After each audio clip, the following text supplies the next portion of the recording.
Hello everyone, अगर आप भी यूपी ट्रिपल सी एजीटी में एलिजिबिलिटी को लेके परेशान हैं तो आज का जो आपका डाउट है इसको यहाँ पे मैं क्लियर करने वाला हूँ विद सबूत के साथ। और आपको ये वीडियो देखने के बाद एलिजिबिलिटी का जो एक बहुत बड़ा आप में कन्फ्यूजन चल रहा है वो आपका बिल्कुल यहाँ पे दूर होने वाला है। अगर यहाँ पे बात करें आपके नोटिफिकेशन की, तो नोटिफिकेशन में कुछ चीज़ें लिखी हैं, अगर उनको आपने ध्यान से पढ़ा होगा तो पहले ही आपके डाउट क्लियर हो चुकेंगे। सबसे ज़्यादा डाउट आ रहा था वो आ रहा था फोर्थ ईयर स्टूडेंट्स का। फोर्थ ईयर स्टूडेंट्स का कहना ये है कि सर मेरी डिग्री जो है या मेरी जो ट्रांसक्रिप्ट है, डिग्री तो आपको बहुत बाद में मिलती है लेकिन ट्रांसक्रिप्ट जो आपका 8th सेमेस्टर का आपका रिजल्ट होता है वो आपको जून तक मिल जाता है। यूपी की अगर बहुत सारे कॉलेज यूनिवर्सिटी की अगर बात करें तो यहाँ पे आपको 30 जून तक, अगर एक डेट देखें तो 30 जून तक आपको डिग्री आपकी प्रोवाइड करी जाती है, यानी कि 8th सेमेस्टर का रिजल्ट आपको प्रोवाइड कर दिया जाता है, आपकी ट्रांसक्रिप्ट आपको 30 जून तक मिल जाती है। जैसे कि मेरे केस में वही है और मेरे बहुत सारे जूनियर्स हैं उनके केस में भी ऐसा ही है। बात करेंगे पिछली बार की, तो पिछली बार वैकेंसी जब आई थी तो बहुत सारे ऐसे जूनियर्स थे जो कि परेशान थे क्योंकि उनको जो डेट मेंशन थी उस डेट तक उनका ट्रांसक्रिप्ट नहीं मिल रहा था। तो उन्होंने क्या किया, अपने डीन ऑफिस जाके उनसे रिक्वेस्ट करी और उस रिक्वेस्ट के बेसिस पर उन सभी स्टूडेंट्स को यहाँ पे ट्रांसक्रिप्ट जो उनकी थी वो प्रोवाइड कर दी गई। अब बात करते हैं आपके नोटिफिकेशन की। इस बार के नोटिफिकेशन में आपको क्या देखने को मिल रहा है?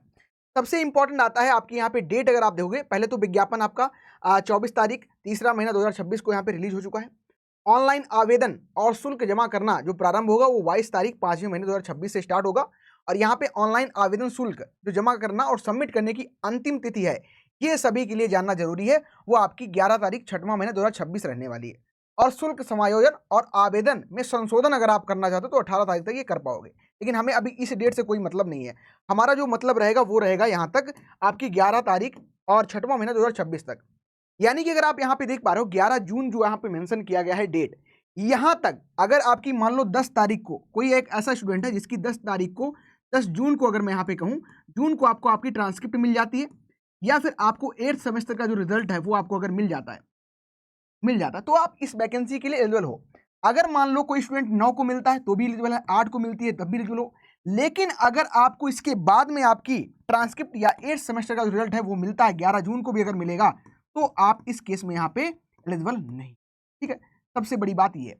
तो अब यहाँ पे अगर आप देखोगे दूसरा सबसे बड़ा डाउट, अगर यहाँ पे हम देखें आगे अगर आओगे तो आपको देखने को मिलेगा कि पेट वाली बातें वो तो मैं बाद में आपको बताऊंगा, लेकिन अभी जो आपके मन में सबसे बड़ा डाउट चल रहा है वो डाउट ये है एक एलिजिबिलिटी को लेके। कुछ लोग ये बोल रहे थे कि बीएससी ऑनर्स एग्रीकल्चर और बीएससी एग्रीकल्चर वाले स्टूडेंट एलिजिबल हैं, तो ऐसा यहाँ पे बिल्कुल आपको देखने को नहीं मिल रहा है। एलिजिबिलिटी में अगर आप जाओगे तो सामने आपको साफ साफ ये दिया गया है कि यहाँ पे किसी मान्यता प्राप्त संस्था या किसी विश्वविद्यालय, यानी कि इसमें कॉलेज और प्राइवेट कॉलेज यूनिवर्सिटी सारा कुछ आएगा, आपकी डिग्री होनी चाहिए कृषि में या फिर कह सकते हैं इससे संबंधित जो विषय यहाँ पे दिए गए उनमें। तो कृषि में स्नातक की उपाधि या कृषि में स्नातक उपाधि के समकक्ष में कौन कौन से आते हैं? एक आपका बीएससी ऑनर्स एग्रीकल्चर आता है ना, बीएससी ऑनर्स एग्रीकल्चर और बीएससी एग्रीकल्चर, है ना। इनमें डिफरेंस अगर समझोगे तो बहुत सारे यहाँ पे पहलू हैं जो कि डिफरेंस क्रिएट करते हैं इसको, लेकिन अभी आपको समझना है बीएससी वाले भी एलिजिबल हैं, बीएससी ऑनर्स एग्रीकल्चर वाले भी एलिजिबल हैं। इसके अलावा बीएससी उद्यान में अगर हॉर्टिकल्चर में है तो वो भी एलिजिबल है। बीएससी अगर आपकी यहाँ पे ऑनर्स हॉर्टिकल्चर में है तो भी एलिजिबल हो, बीएससी आपकी फॉरेस्ट्री में है तो भी एलिजिबल हो, बीएससी आपकी ऑनर्स फॉरेस्ट्री में है तो भी एलिजिबल हो, इसके अलावा बीटेक आपने करके रखा है तो भी आप एलिजिबल हो। और इसके अलावा अगर आप देखोगे कृषि प्रौद्योगिकी विश्वविद्यालय, यानी कि जो यूनिवर्सिटी हैं, जो भी यूनिवर्सिटी हैं, यहाँ पर अगर आपने एक और सब्जेक्ट से अगर अपना बीएससी कंप्लीट करा है जिसको हम बीएससी गृह विज्ञान, ठीक है, होम साइंस, क्योंकि होम साइंस के कॉलेजेस भी अलग से होते हैं यूनिवर्सिटी में, और एक और डिपार्टमेंट होता है जिसको हम कम्युनिटी साइंस बोल देते हैं। लेकिन यहाँ पे सबसे इंपॉर्टेंट ये है कि आपकी ये वाली जो डिग्री है, दो डिग्री में कौन कौन सी है? एक डिग्री आपकी गृह विज्ञान होम साइंस की रहने वाली है, होम साइंस अगर आपने करके रखा है, कहाँ से करा है? यूनिवर्सिटी से करा है। दूसरा आपने कम्युनिटी साइंस अगर यूनिवर्सिटी के थ्रू करा है तो बाकायदा आप एलिजिबल हो, ठीक है। इसके अलावा नहीं, अब इसके अलावा पता लगे कोई कॉलेज से करके रखा है तो फिर एलिजिबल नहीं होगे। ये दो डिग्री भी है, यानी कि मोस्टली अभी एलिजिबिलिटी का कोई बहुत बड़ा यहाँ पे समस्या देखने को नहीं मिल रहा, सभी एलिजिबल हैं जो आपके एग्रीकल्चर या एग्रीकल्चर से अलाइड आपकी फील्ड होती हैं, ठीक है। तो यहाँ पे सभी एलिजिबल देखने को मिल रहा है। छूट जो मिलेगी वो उनको मिलेगी जो किसी या तो स्पोर्ट्स कोटा से बिलोंग करते हैं या किसी ने किसी कह सकते हैं प्रादेशिक सेना में न्यूनतम 2 वर्ष की अवधि तक उन्होंने सेवा दी हो, ठीक है। और राष्ट्रीय कैडेट जो कोर है वहां पे 20 प्रमाण पत्र आपने प्राप्त किया तभी आपको यहाँ पे छूट मिलने वाली है, ठीक है। तो ये तो बात हो गई एलिजिबिलिटी की। इसके अलावा आयु में सबसे बड़ी जो समस्या आ रही है वो समस्या ये है कि आपको आपका 21 साल कंप्लीट करना है। कब तक? तो 1 जुलाई, ठीक है, 1 जुलाई 2026 तक आपको यहाँ पे देखने को मिलेगा कि 21 वर्ष की आयु प्राप्त कर ली हो और 40 वर्ष से आप अधिक ना हो, तो आयु का जो कैलकुलेशन करा जाएगा वो 1 जुलाई से आपका किया जाएगा।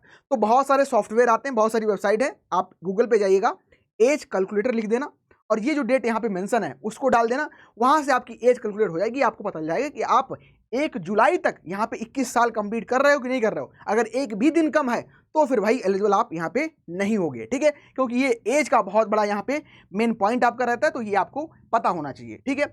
इसके अलावा अगर आप देखोगे सिलेबस वगैरह आपका सेम है, कोई चेंजेस बदलाव इसमें नहीं हुए हैं, सेम वही है। आपका फसल विज्ञान के 25 क्वेश्चन है, जैव तकनीकी, पादप प्रजनन और क्राफ्ट फिजियोलॉजी के 10 क्वेश्चन आने हैं, मृदा और जल प्रवर्धन के 15 क्वेश्चन आने हैं, कृषि प्रसार के 5 क्वेश्चन हैं, अर्थशास्त्र और योजनाओं वगैरह 5 क्वेश्चन, पशुपालन और दूध विज्ञान के 5 क्वेश्चन, कंप्यूटर के 15 क्वेश्चन और यूपी जीके के आपके 20 क्वेश्चन है। 100 का पेपर रहेगा, 100 नंबर आपके मिलेंगे और आपका 120 मिनट टाइम रहेगा, जिसमें आपका 1/4 निगेटिव मार्किंग है। तो सबसे बड़ी जो प्रॉब्लम है वो आपकी है एलिजिबिलिटी की लेके, यानी कि 4th ईयर स्टूडेंट है वो ज़्यादा परेशान हो रहे थे। तो 4th ईयर स्टूडेंट वाले से मैं फिर से एक बोलना चाहूँगा कि आप लोग बाकायदा अपने डीन ऑफिस जाओ, जो आपका एडमिनिस्ट्रेशन ऑफिसर है यूनिवर्सिटी में, वहाँ पे जाओ, उनसे एक बार बात करो कि आपका 8th सेमेस्टर कंप्लीट सर हो चुका है, अगर आप कृपा कर दें इतनी कि हमारी जो डिग्री है वो 11 जून से पहले 10 जून, 9 जून, 8 जून, है ना, कभी भी आप दे दो तो हम एलिजिबल हो जाएंगे। और ये कृपा बिल्कुल आप पे हो जाएगी, क्योंकि ऐसा इसी वैकेंसी में नहीं हो रहा है, इससे पहले जो वैकेंसी आई हुई थी वहाँ पे भी बहुत सारे जूनियर्स थे जिनको ये मेन पॉइंट उनका फंस रहा था। तो यूनिवर्सिटी से बात करी, डीन से बात करी और बहुत सारे स्टूडेंट आप मिलके जाओगे ग्रुप में तो बाकायदा आपका काम हो जाएगा, क्योंकि आपकी सेमेस्टर सारे कंप्लीट हो चुके हैं। आप जितने भी आपको काम करने थे, जो भी आपके ऑफिशियल काम थे, सारे डन हो चुके हैं 4th ईयर वालों के। तो अभी आपको अपने डीन ऑफिस जाना है और मोस्टली आप देखोगे बहुत सारे ऐसे कॉलेज हैं, बहुत सारी ऐसी यूनिवर्सिटी जो कि मेरे पर्सनल कनेक्शन में भी है, बात भी वहाँ से हुई। तो अगर आप एक बार जाते हो तो आपकी ये समस्या जो मेन आ रही है वो समाधान मिल जाएगा, बेसिकली 4th ईयर वाले स्टूडेंट के लिए। अभी भी कोई डाउट है तो बिल्कुल फिर कमेंट करना, फिर एक वीडियो और आपको प्रोवाइड करेंगे जहाँ पे आपके सारे डाउट्स हम लोग यहाँ पे देख लेंगे, ठीक है। तो thank you everyone, thank you for watching, wish you very best.